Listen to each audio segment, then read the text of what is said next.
Good evening, fellow punchers. Back with you one final time with the blue hat on. Me Ascot blue hat. It'll be quite some time before you see me, if ever you'll see me with it again. But I said I'd wear it for the week, just to have the hat. I had no real top class top hat. 7:30. I want to get this done, and that little horse, what do you call him? The one we're back several times. I see he's running at 8 o'clock. I put a tenner each way on him at 16-1. No show. They're paying 5 places. There's a claimant jockey on this time. You wouldn't know it. He mightn't come out of the stalls, but if he might, he might have a chance. Not too bad of a day. A couple of winners, a couple of places. But I have to look back at that last race again. I'm nearly sure that loves me like a rock. He didn't want to push him through the gap at the 2 furlong pole, and he pulled him back, and he actually was back and standing up on the saddle. If that's the horse, I think it was, and he ran on to be about 12s or 13s, but he's a race in him. We'll get money back on him again.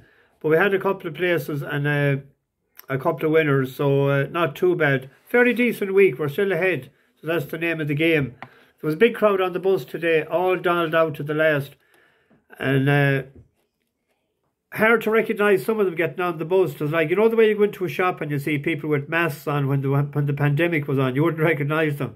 Lads and girls with top hats on them, I couldn't recognise some of them, but some of them that was getting on early, seeing Declan Tornsney and Ronald Masters getting on, and I had to take the golf clubs off Dino. There's no golf clubs allowed on the bus, so I had to put them in the luggage compartment. He wanted to do a bit of putting, he said, up and down the bus, but I couldn't allow that. BJ 12:10 was early, and Maximilian Edge was in great form because he backed Derek Shift, and he had very few bets, he said, but it's great when you have only 1 or 2 that to win. John Collin had the Riddler yesterday at 50-1. Sean O'Donnell was second on the bus. Max was on third, and Philip Wright was jogging on the spot. He wants to get on first. He knows where the best recliner is in the middle of the bus there. Mark Walsh was in plenty of time, and then Spaldo Aldo invited us round to his place for a barbecue. But I checked out the route, and there's a couple of lower bridges near where he lives, and there's no parking, so we couldn't take him up on that offer. But thanks very much. The thought was worth a lot. Ryan does gaming. Was explaining about gaming machines to some of them. He was in great spirits, and he backed Cyprius and Claymore yesterday. Super Wilf needs a new wheelbarrow or else a double axle, because with the weight of the few quid he made yesterday, this banjaxed. And Anthony Hennessy told me that Christophe Soumion is Flemish. He said that he's not French, so I have to bow to that. I think I called him a French jockey, but I wasn't sure of did I call him a French man. But anyway, it's great to clarify things and have the proper information on the bus for the revellers. And Paul Manton is mad for action, and he said to pick him up again early in the morning. He fancies one tomorrow. I think it's the same one that I fancy. Stephen Pitt left the paintbrushes at home for a couple of days. He said he was going to the races. He was dressed up to the nines. And Iggy Higgins had a winner there today. He was on great form. He was drinking shots at the bar. Well done. I think he was 4-1. And Paul Neve, he landed with a pint of Guinness. He couldn't wait until the bus bar opened, but we let him on anyway because he said he wouldn't spill it. So off we went to the races, and day 5 starts tomorrow with the Chesham Stakes. 2-year-olds, 7 furlongs, 14 declared. 5 favourites in the last 11 years, and all them 5 favourites were trained by Aidan O'Brien. He hasn't had a winner, we'll say, with a non-favourite, and he is the favourite tomorrow, Alfred Munnings. It's out of Dubawi. It's a half-brother to Snowfall and Newfoundland, so it's well bred. It won a maiden in Leopardstown in May, very easy. And the horse was 4th in that one, a maiden in Roscommon since. It's very short, it's odds on. So I thought Derek 30 for Richard Hannon won a race in Newbury, where the 2nd, 3rd and even the 9th has won since. and that's 12 to 1. And I thought each way with that horse, 4 places, and it's 13 to 2 without the favourite. The 305 is the Jersey Stakes, a Group 3, 7 furlongs, 15 declared. 2 favourites and 2 giant favourites in the last 10 years. Charlie Appleby won it last year with Creative Force. It was a 5 to 1 giant favourite. Dermot Well won it in 2014, and Aidan O'Brien won it in 2012 and 13. And the horse that won it in 2012, Ishvana, was the last filly to win it. The highest rated horse in the race is Dubai Legend, 113. It was last in the Guineas. But that horse won first time out, and it looked to be, sort of, that might be a decent sort of a horse, but it has went all backwards altogether. But as I was saying the other day, it might not be the best crop of 3-year-olds.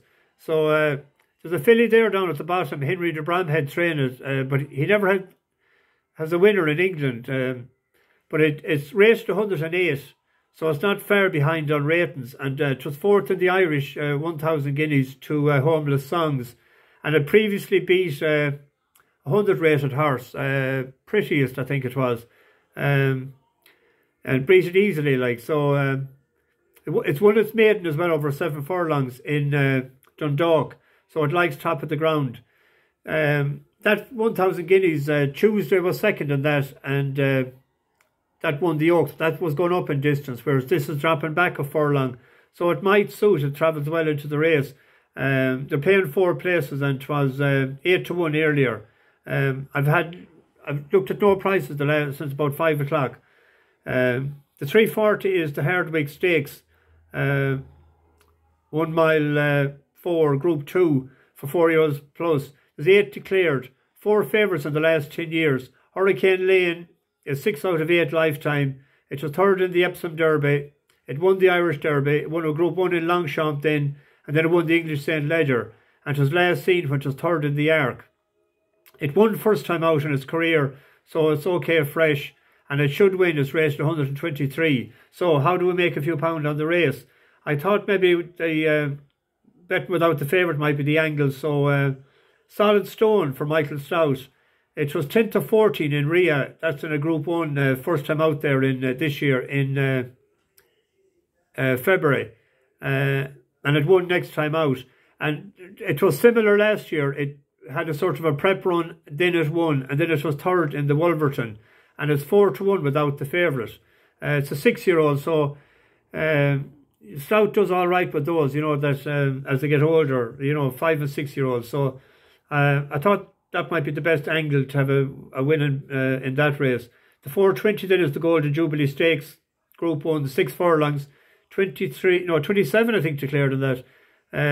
4 favourites in the last 10 years, including Dream of Dreams last year, who was the only 7-year-old I see to win it. But that was on soft to heavy ground. Since 2009, when a 3-year-old won it, that's 12 runnings. 6 4-year-olds have won it, 4 5-year-olds, 1 6-year-old and 1 7-year-old, which was last year. And the 6-year-old was the Australian horse, Black Caviar, and that was 1 to 6. So since 2014, 7 of 8 winners have been drawn 9 or lower. The 2-year-old, or the 2 Australian sprinters, Home Affairs is rated 120. Now that's drawn 17. So on the trends and stats, that wouldn't be the best place to be. But if the speed is there, it's different. If he beat the horse that hosed up in the King Stand Stakes the other day, Nature Strip. It was 6th, I see, the last time out in a Group 1 handicap, which was giving weight away. It was given £11 to that other Australian horse. That was ahead of it, but the £11, they're on level weights tomorrow. So if he's as good as they say, and he's a 4-year-old, he's 2 to 1. So, but how do we make money, I was saying, out of it? I see Campanelle, Wesley Ward, but he's not firing this week, is 2 for 2 at Ascot. It got one of them in the Commonwealth in the stewards room last year with Dragon Symbol being demoted, and it won the Queen Mary in 2020, and it beat Sacred, who's running tomorrow for the first time this year. I tipped him up there when the channel started first in April in Keeneland at 5-2, and he hosed up at 13-8. So he's 11-1, I see. So they're paying 5 places, and he's drawn near the speed as well. So if there's one, and the other one is Highfield Princess. It won very impressively last time, beating Menzel into third by 3.5 lengths or that. But that was only its second lifetime run at 6 furlongs. It normally runs at 7 and a mile. It won over at 7 furlongs at the Royal Ascot last year, and it had a prep run at 5 furlongs in Wolverhampton, and it won over 7 in we tipped it up in Good Friday. That day we had the treble and the 16-1 French winner. We're 4 out of 4 that day for newcomers to the channel. So that won very impressively the last time. A 5-year-old mare, and an old geezer one time, a Shrudy, said to me, always back a sprinter in for him and a mare in for him. So that's ticking 2 boxes. It's a big price. So we might back them 2 small each way, just for value. Just for a bit of to try and make a pound. Because like the Australian one could hose up, but people might be more familiar with it than I am. I didn't watch a lot of the videos. 5 o'clock is the Wokingham Stakes. 6 furlongs, 28 declared. One winner, one favourite of the last 10 years. That was Cape Byron, 72 favourite in 2019. Rohan won it last year as a 3-year-old. I think he was the first 3-year-old in a dog's age to win that. Drawn 10 or higher is a plus. Fresh from James Fanshawe is drawn 7. It was second last year to Rohan. I think it was drawn 9 last year. It was 96 last year, so it's only up £2. And he shouldn't be far away at all, this horse. It was 4th last time out in the Victoria Cup. Has run 5 times at Ascot. He's had a first, 2 seconds, a third and a fourth. He's 7-1. So he's a solid, they're paying 7 places like that. He's a solid each way selection, solid each way bet. And if you just want to do a place bet only, he's 6-4 to be in the first 4. So there's an angle if somebody wanted to do that. There's a 20-1 shot, Tabdeed. He's 7 though, that's the only thing. But 2 years ago he was raced 112. Now he's raced 102. He was third in listed races the last twice, and he was just behind Dragon Symbol the last time, who was the first past the post in the Commonwealth last year. So that's rated, or it's 20-1, and it's his 4th run now for Archie Watson after leaving Owen Burrows. So he might be all right of a bet, 20-1 for 7 places. The 5.35 at the Golden Gates handicap, 9 furlongs for 3-year-olds, 17 declared, but only 16 run because Jimi Hendrix, I think, will be pulled out. Honiton has good form. In April, 3rd of 17 behind My Prospero, who ran really well in the James's Palace and is now raced 121.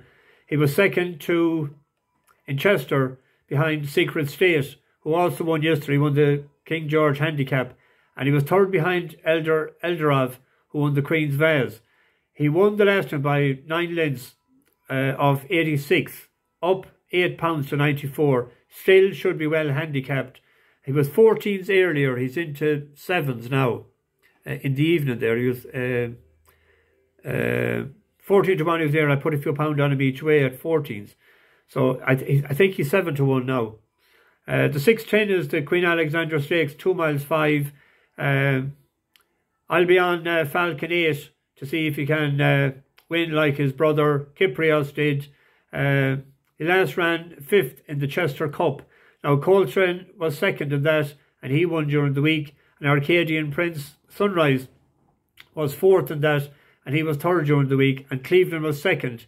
He was 2nd during the week, so the form of that is pretty good. So that concludes Ascot. In the Ulster Oaks tomorrow in Down Royal, I forget the time of it, but Gradulations. It won well for us in Sligo a few weeks ago in Maiden, and it's dropped a pound from 82 from 83, and it might be competitive in that. It was opened at 9-2, it was into 7-2. And the horses that were 2nd and 3rd in that Maiden in Sligo are running in the first race tomorrow. So if one of them won the form will be boosted. So that concludes the week.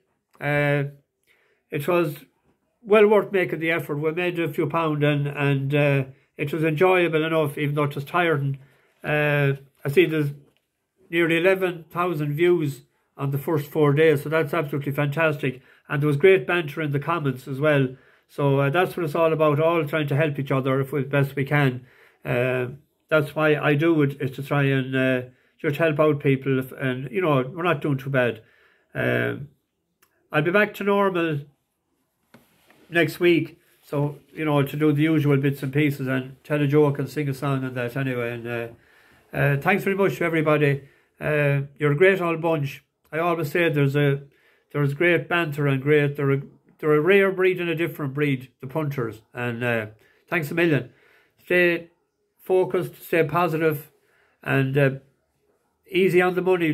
Just bet what you can, and don't ever get into bad form if you lose a few pounds. Just lose or bet what you can afford. Mickey D, over and out. Ascot done for 2022. I hope we're all still alive and healthy this time, 12 months. Good luck.